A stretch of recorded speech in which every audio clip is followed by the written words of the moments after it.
আত্মহত্যার চেষ্টাকে অপরাধের তালিকা থেকে বাদ দিতে চলেছে কেন্দ্র। কেন্দ্রের তরফে বুধবার জানানো হয়েছে ভারতীয় দণ্ডবিধির ৩০৯ নম্বর ধারা বাতিল করে দেওয়া হবে। কি আছে এই ধারায়? ভারতীয় দণ্ডবিধির ৩০৯ ধারা অনুযায়ী আত্মহত্যার চেষ্টা শাস্তিযোগ্য অপরাধ, সর্বোচ্চ ১ বছরের হাজতবাস ও জরিমানা হতে পারে।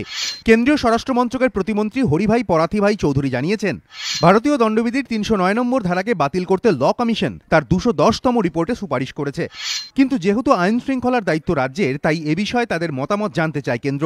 কেন্দ্রীয় স্বরাষ্ট্র প্রতিমন্ত্রীর দাবি, ৩০৯ নম্বর ধারাটি বাতিল করার পক্ষে সায় দিয়েছে ১৮টি রাজ্য ও ৪টি কেন্দ্রশাসিত অঞ্চল।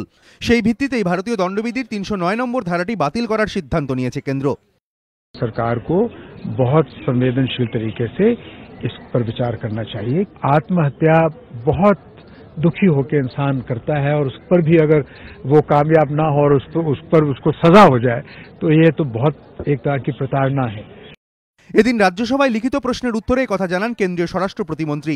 আইনজ্ঞদের মতে ভারতীয় দণ্ডবিধির ৩০৯ নম্বর ধারা বাতিল করতে হলে প্রথমে সংসদে সংবিধান সংশোধনী বিল পেশ করতে হবে, তারপর তা ২ কক্ষে পাশ হলে এবং রাষ্ট্রপতির সবুজ সংকেত মিললে সংশোধনী কার্যকর করা যাবে। বিজেন্দ্র সিংহ, এবিপি আনন্দ, নয়াদিল্লি।